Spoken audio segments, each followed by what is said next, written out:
ఇంకెవరినైనా చూపిస్తే కుక్కను చూపిస్తూ ఏనుగని చెప్పడం అవుతుంది. తనను మహాపరమేశ్వరుడితో పోల్చినందుకు తనను ఘనంగా సత్కరించి పంపించాడు.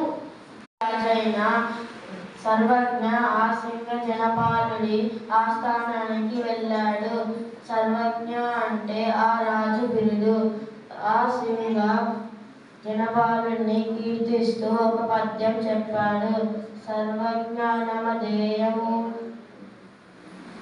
ఈశ్వరునికి రావు సింగ జనపాలునికి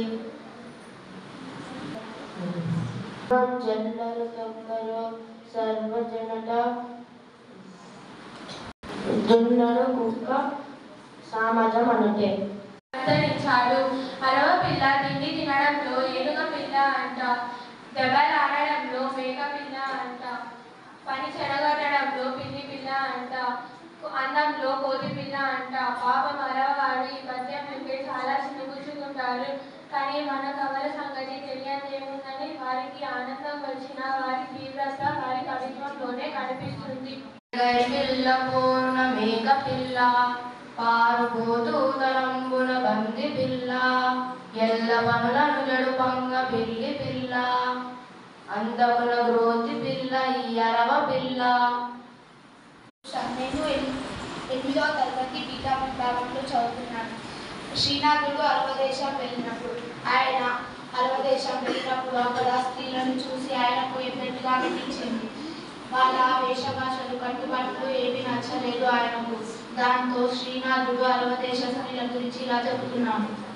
చిన్న చిన్న రాళ్ళు చిల్లర దేవుళ్ళు నాగులేటి నీళ్లు నా పరాలు సజ్జజొన్నకులు సర్పంపులు దేళ్ళు పల్లెనాటి సీమ పల్లెటూళ్ళు. ఇలా పల్నాటి సీమను వర్ణించాడు ఆ చమత్కార కవి. ఈయన ఏమి చెప్పినా అందులో శృంగారమో చమత్కారమో తొంగి చూస్తుంది. ధన్యవాదాలు. విసిరాడు. వికసించిన పద్మముల వంటి కన్నులు కలిగిన శ్రీకృష్ణ అన్ని భక్తులను పుట్టన మారు వేషంలో వచ్చి ఇచ్చిన విషం పాలు తాగి అరగిచ్చేసుకున్నామని కొంచెం పెద్దవాడికి అయ్యాక గోవులను గొప్ప బాలకులను కాపాడడానికి ఒకసారి దావాటిని మింగేశాము. ఓ గొప్పలు చెప్పుకోకు. ఈ గొప్పతనం తెచ్చుకోవడానికి ఒకసారి ఈ పల్నాటి సీమ కూర చింత చిగురుతో కలిపి వండిన పచ్చడి కూరను జొన్నపూటితో తిను. అప్పుడు తెలుస్తుంది. కావున నీవు తాగిన దాగాండ్యంలో తిని ముందు ఇంతాన్ని చమత్కరించాడు. కాదు, విష్ణువును కూడా తన పద్యాలతో చమత్కరించాడు. పద్యం పుల్ల సరోజానేత్ర అలకూదన చన్నుల చేదురావి నాడల్లదవాగ్ని మింగితి నటంచు నిఖ్యదనేమి తింత్రిని పల్లవాయుక్తమౌనుడుకు పచ్చలి శాఖము జొన్న కూటితో మెల్లగా నొక్క ముద్దదిగ మెంగుముని ప్రసకాననయేడి. సమయం దొరికినప్పుడల్లా ఆయన ఆ పరమేశ్వరుని కీర్తిస్తూనే ఉండేవారు. పల్నాటి సీమలో జొన్న రొట్టె తినలేక చిరెత్తుకొచ్చినప్పుడల్లా ఆయనకు పాపం ఆ లోకేశ్వరేశ్వరుడే దొరికాడు. గరలము మింగినంచు గురహర గర్వింపబోబో నీ బిరుదింకగాన వచ్చడి మెరిసేడి రేనాటి జొన్న మెతుకులు తినుని అంటూ ఆ పరమేశ్వరునికి సవాలు విసిరాడు. సముద్రంలో పుట్టిన కాలం నీకు నిజంగా అంత సత్తాయే ఉంటే ఏది ఈ పల్నాటి సీమలో దొరికి జొన్న కూరలు తిను చూద్దాం అంటూ చెబుతూ చమత్కరించాడు. శరణాగత రక్షక శంభోని చరణము మరచగనేమి మహేశ్వర పరమేశ్వర పాపముల మూచక పాణి నీ కరుణింపు నన్ను కాపాడు. భావం ఇక్కడ శ్రీనాథ కవి శివుని ప్రార్థిస్తూ నీవు శరణు కోరి వచ్చిన వారిని రక్షించేవాడవు. నీ పవిత్రమైన పాదాలను నేను ఎప్పటికీ మరవను. నీవు పాపములను చింపజేసేవాడు కాబట్టి కరుణించి నన్ను రక్షించు అని భక్తితో వేడుకుంటున్నాను. రెండవ పద్యం ఘనముల నెన్నుగలక ఘనురవు భీమేశ మానవ జనుల రక్షణకై భువనముల మదిలో భువనేశ నీ శరణు మా కొరకే నిత్యము లభ్యము కావాలి. భావం ఇక్కడ శ్రీనాథ కవి భీమేశ్వర స్వామిని ప్రార్థిస్తూ నీవు ఘనుడవు శక్తివంతుడవు శక్తిమంతుడవు, సమస్త భువనాలకు అధిపతివి, మానవులను రక్షించేవాడవు. కాబట్టి నీ కరుణ మాకు ఎల్లప్పుడూ లభించాలి అని భక్తితో వేడుకుంటున్నాను. తీగరాజు ధైర్యంతో యుద్ధంలో వీరుల తోడుగా పోరాడి ప్రజల రక్షణకై జీవితం సమర్పించను, వీర చరిత్రలో స్మరింపబడను. భావం: తీగరాజు వీరులతో కలిసి యుద్ధం చేసి ప్రజలను రక్షించారు. గోపాలకృష్ణుడు గోవర్ధనాన్ని చిన్న వేలు మీద ఎత్తెను, ప్రజల రక్షణకు ధైర్యం చూపి హరివిలాసం కురిపించెను. భావం: కృష్ణుడు గోవర్ధనగిరిని ఎత్తి ప్రజలను రక్షించి తన దివ్య లీలలు చూపించారు. నది మధ్యలో మృదంగం కొట్టి కృష్ణుడు గోపికలతో కలిసి క్రీడించెను, గోపుల ఆనందం అనుభవింపజెందెను. భావం: కృష్ణుడు నది మధ్యలో మృదంగం కొట్టి గోపికలతో కలిసి గోపుల హృదయాలలో ఆనందింపజెందెను. మరికొన్ని ప్రసిద్ధి పద్యాలు. శృంగార నైషధం. గోపికలతో గోపాల క్రీడించెను, వీణ వాయించెను, నృత్యం కలిపెను, మనసులను మురిపించి హరివిలాసం ప్రదర్శించెను. భావం: శ్రీకృష్ణుడు గోపికలతో క్రీడించి వీణ వాయించాక నృత్యం చేసి అందరి మనసులలో ఆనందంతో నిండిపోయాయి. రెండవ పద్యం. కృష్ణుడు వీణ వాయించి గోపికలతో నృత్యమాడి శృంగార రసముతో హృదయాలు మురిపించెను. భావం: శ్రీకృష్ణుడు వీణ వాయించాక గోపికలతో నృత్యం చేసి అందరి హృదయాలను ఆనందింపజేశాడు. నా పేరు బాలాజీ. హరివర్ణన పద్యం చెప్తున్నాను.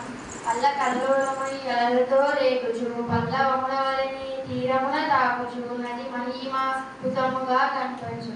నా పేరు మహిధర్.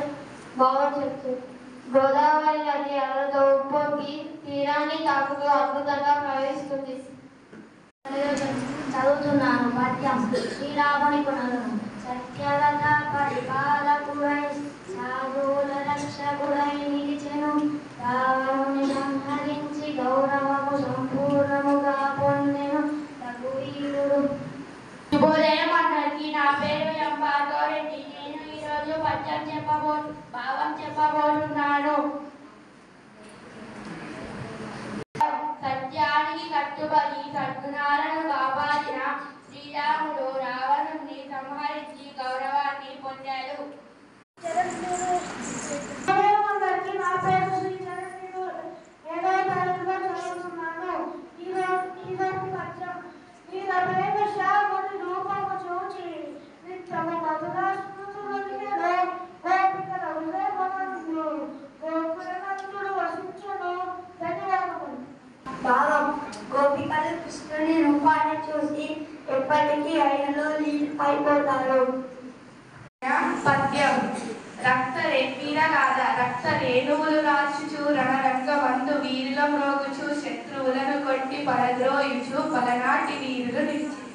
పలనాటి యుద్ధంలో వీరులు శత్రువులని ఓడించి రక్త రేణువులు చిందిస్తూ పరాక్రమాన్ని ప్రదర్శించారు. ధన్యవాదములు.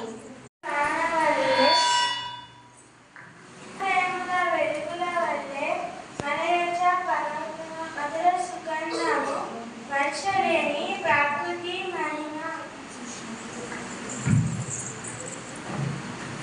నా పేరు దీక్షిత్. నేను 8వ తరగతిలో చదువుతున్నాను. ఇవాటి భావం: రేపు సూర్యకాంతి, గాలి, పర్వతాల సువాసనలో ప్రకృతి అందాన్ని సృష్టిస్తాయి. పద్యం.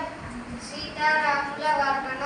కనకంబరముల కాంతుల వలె, కలల కాంతుల వలె, కన్నుల వలె, రమణీయుల వలె రమ్యముగా రఘువీరుడు సీతతో కూర్చున్నాడు.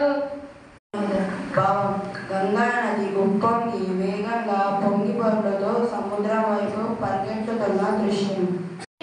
అందమైన తెలుగు పద్యాలు చదివి వినిపించబోతున్నారు. నమస్కారము. నా పేరు పియానిడు రెడ్డి. నేను 9వ తరగతిలో చదువుతున్నాను. పద్యం. గోదావరి వర్ణన. చాలా జలపాతముల వలె జారుచు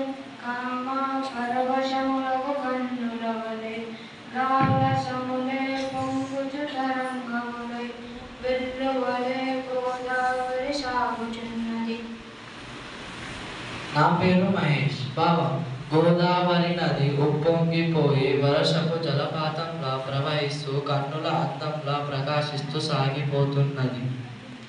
పద్యం చెబుతున్నాను. గంగా వర్ణన. పొంగి పొంగి పొడవున దుంకుచు గోతవలయో గోపవలయో కొట్టుచు గంగ తమ గర్వములను గలగలయాడుచు సాగుచున్నది సముద్రమునకు